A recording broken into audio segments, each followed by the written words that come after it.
नमस्कार दोस्तों, मैं अंकुर उपाध्याय स्वागत करता हूं आप सभी का एक बार फिर से अपनी नई वीडियो में। भारतीय बाजार में चौतरफा तेजी देखने को मिल रही है। 2 दिन में पूरा मूड माहौल बदल गया है। One sided president Trump war को एंड करने के लिए अलग अलग कमेंट कर रहे हैं। कभी अपनी बढ़ाई कर लेते हैं तो कभी दूसरे नेशन से बात करते हैं कि मैटर सॉल्व करवा दो, तो कभी कुछ। लेकिन ईरान की तरफ से कुछ भी कंफर्मेशन अभी तक नहीं आ रही है। उसके बावजूद बाजार आपके लिए वन साइडेड शूट कर रहा है।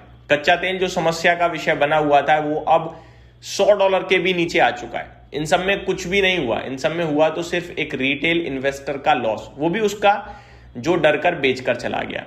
दोस्तों, हर एक दिन हर एक वीडियो में आपसे कहा कि ये समय या तो एक्यूमुलेट करने का है, और अगर एक्यूमुलेशन के लिए पैसा नहीं बचा है तो अपनी पोजीशन को गलती से भी बेचना मत, क्योंकि ये सारी चीजें टेम्पररी हैं। यही वो समय होता है जो आपको 5 सालों में एक आध बार ही मिलता है। हर दिन, हर साल, हर महीने नहीं आती हैं ये सिचुएशंस। ये 4-5 साल, 6-7 साल में एक आध बार आती हैं, और उस सिचुएशन को बियर करने की पावर हर व्यक्ति में नहीं होती। इसीलिए हर व्यक्ति शेयर बाजार में पैसा नहीं बना पाता है। अगर आप सोचो कि अब तो बस तेजी ही तेजी है भाई, अब तो ले ही लो, या फिर अब लोग ज्यादातर पूछ रहे होंगे भाई क्या लेना चाहिए अभी, या कहां पे लेना चाहिए। जब मैं परसों तक खरीदने की या तेजी की बात करने लगा तो लोग मेरे को नेगेटिव बोल रहे थे, लेकिन आज वही लोग कमेंट करके ये पूछेंगे भाई क्या खरीदूं, क्योंकि नीचे से 10% शेयर मूव कर चुका है। ऐसे में कंफ्यूजन दोनों के लिए बनता है, आपके लिए भी हमारे लिए भी। या 10% तो चल गया, चल, ऐसा तो है नहीं सारा मामला सॉल्व हो गया।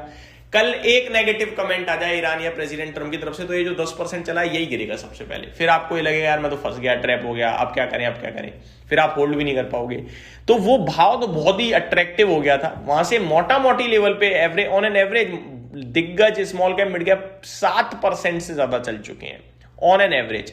आज की कहानी तो अलग ही लेवल की तेजी दिखा रही है भाई साहब। मार्केट ब्रेथ सुन लीजिए। सबसे पहले 137 शेयर्स नेगेटिव है, 137। उसके सामने 2360 स्टॉक्स पॉजिटिव है एनएसई पे, यानी चौतरफा तेजी है आज भयंकर वाली।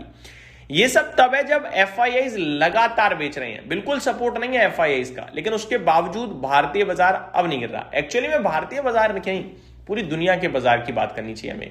ये सारा विवाद एक युद्ध क्या है, और वो युद्ध ही अगर समाप्त होने के संकेत दे रहा है तो फिर क्यों ना बढ़े बाजार। गिरे भी तो इसीलिए थे। भारतीय बाजार निफ्टी पे 370 पॉइंट ऊपर खड़ा है, 1.5% की तेजी है। सिमिलरली सेंसेक्स में भी 1.5% की तेजी, 1080 पॉइंट ऊपर खड़ा है। बैंक निफ्टी थोड़ा ज्यादा ऊपर है, 0.25% की तेजी है। स्मॉल कैप और मिड कैप में बढ़िया तेजी है। मिड कैप तो 2% ऊपर है, और स्मॉल कैप में 2.5% से ज्यादा की तेजी देखने को मिल रही है। सेक्टर स्पेसिफिक जो जितना गिरा है उतना ही बढ़ेगा भाई। देखो, रियल एस्टेट गिरा भी बहुत ज्यादा है तो बढ़ेगा भी बहुत ज्यादा, 3.5% आज ऊपर है। Metals, auto, financial services, bank, media क्षेत्र, PSU banks, bank Nifty, mid cap select, ये सारे क्षेत्र आज आपके लिए बढ़िया तेजी में देखने को मिल रहे हैं।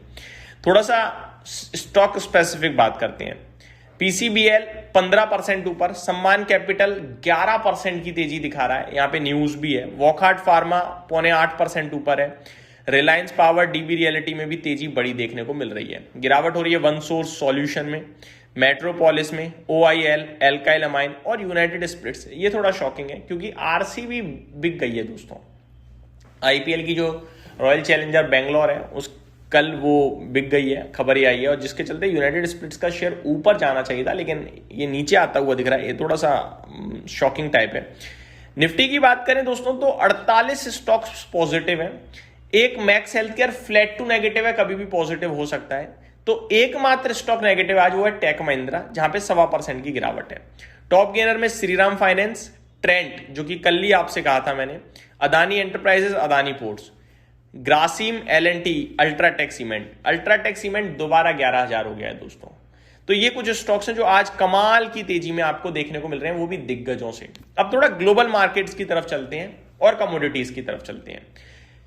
ग्लोबल मार्केट्स में करंट सिचुएशन में एशियन मार्केट्स ओपन है तो उनका ही हाल शेयर करना चाहूंगा। सबसे पहले निकाई 3% की तेजी है, शंघाई 1% की तेजी है, हैंगसेंग फ्लैट है, कॉस्पी करीब 0.25% ऊपर है, मलेशिया फ्लैट टू पॉजिटिव है, ताइवान 3% ऊपर है। तो चौतरफा तेजी है दोस्तों। ऐसा नहीं है कि केवल इंडियन मार्केट्स में। ये सारा का सारा खेल प्रेसिडेंट ट्रंप के बयान से हो रहा है। अब प्रेसिडेंट ट्रंप ने क्या कहा है वो भी मेरे को डिस्कस करना है आप सभी के साथ। पहले मैं अपडेट शेयर करना चाहूंगा।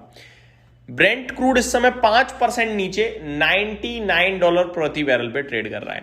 अभी भी 100 के नीचे, अच्छी बात यह है आज लो $97 प्रति बैरल का लगाया है इसने। गोल्ड सिल्वर में भी रिवाइवल तंगड़ा आया है भाई साहब, 4% गोल्ड उछल गया है और चांदी में भी 6% की जंप देखने को मिल रही है। अब प्रेसिडेंट ट्रंप ने क्या कहा यह जानना इंपॉर्टेंट है। तो प्रेसिडेंट ट्रंप ने यूएस जो है वो सेंड करता हुआ दिखा है 15 पॉइंट्स का प्लान इस वॉर को एंड करने के लिए ईरान को। तो प्रेसिडेंट ट्रंप ने 15 पॉइंट का प्लान शेयर करा है ईरान के साथ इस वॉर को खत्म करने के लिए। देखते हैं अब ईरान कैसे रिस्पॉन्ड करेगा उस पर। दूसरी बात, प्रेसिडेंट ट्रंप ने शांति के लिए भी कहा है। उन्होंने कहा है ये सारे लोग बात कर रहे हैं मामला सॉल्व करने के लिए, और उन्होंने अपनी जीत भी घोषित कर दी है। बाकी डिटेल्स मैं आप सभी के साथ अगली वीडियो में शेयर करूंगा। उन्होंने कहा है कि हम जीत गए हैं, मिलिट्री एक्शन में अब ईरान में कुछ बचा नहीं है, ये है वो है, और अब हम जंग खत्म करते हैं। अब ईरान का क्या रिप्लाई आता है वो देखने वाली बात होगी। जब तक ईरान का रिप्लाई नहीं आ रहा है तब तक तो तेजी को एंजॉय करना है। ईरान का रिप्लाई अगर नेगेटिव हुआ तो मार्केट वापस से गिरेंगे, ये याद रखिएगा। ट्रेडर्स दूर रहें, अभी फिर से कहूंगा। Thank you so much for watching this video. Have a great day guys.